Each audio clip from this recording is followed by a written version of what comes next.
Samajwadi party के प्रमुख साथियों की इस आवश्यक बैठक में पार्टी के अभिभावक, वरिष्ठ उपाध्यक्ष, हम लोगों के आदर्श रामनाथ बाबू, आंदोलन के साथी बड़े भाई पार्टी के प्रधान महासचिव मनोज कुमार मधुकर जी, हम लोगों की हिम्मत ताकत पार्टी के महासचिव बड़े भाई श्रद्धेय मिथिलेश यादव जी, और इस बैठक में मुख्य रूप से उपस्थित लोहिया वाहिनी के प्रदेश महासचिव, जानदार शानदार नेता हमारे रविकांत झा जी एवं तमाम क्रांतिकारी साथियों। समाजवादी पार्टी का इस बैठक का सीधा उद्देश्य यही था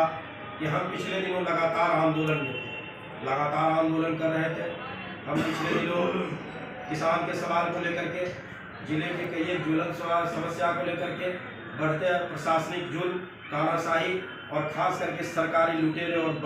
बर्बरता को लेकर के समाजवादी पार्टी पिछले दिनों से लगातार आंदोलन में है। हमने पिछले दिनों किसान के सवाल पर, खाद बीज के सवाल पर पार्टी का एक बड़ा धरना हुआ, जिसके विरुद्ध जब इस देश में विस्फोट हो रहा था, लगातार हमारे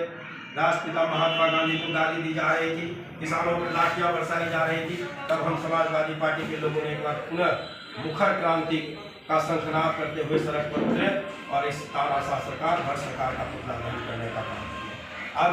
जबकि उसके बाद यह सरकार जो निरंतर यह कर रही थी कि हम कोरोना से बहुत दूर है, बिहार में कोरोना के तीसरे लहर का कहीं अता पता नहीं है, अचानक बिहार कोरोना के गिरफ्त में आ गया और गिरफ्त में आया यह सरकार पुनः अपने पुराने ढर्रे पर आ रही है कि हम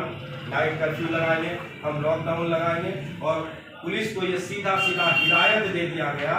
कि आप उत्पात मचाए सड़कों पर, चाहे मास्क के नाम पर मचाए या वाहन चेकिंग के नाम पर मचाए। मेरा मानना है कि जो सरकार अरबों रुपया वैक्सीन के नाम पर खर्च करती है और ये दावा करती है कि हम अभी तक हिंदुस्तान के 1 अरब 25 करोड़ लोगों को वैक्सीन दे दिए हैं। मास्क बहुत जरूरी है, सोशल डिस्टेंस बहुत जरूरी है। आप इस तरह का शिगुफा लोगों के बीच छोड़ रहे हैं, फर्जी आंकड़ा दिखा करके देश के दूसरे देशों को भ्रमित करने का काम कर रहे हैं। और इसके बावजूद कोरोना का तीसरा लहर जो हिंदुस्तान में आया है वो पहला और दूसरा से बहुत तेजी से आया, बहुत तेजी से, मतलब इस तरह का विस्फोट कर गया कि आम आदमी अचानक संशय में आ गया है और अपने जीवन को लेकर के शासनकीत हो गया। आखिर हम इस सरकार से पूछना चाहते हैं कि जब कोरोना का उपाय वैक्सीन और मास्क ही था तो फिर इस तरह का नाटक क्यों?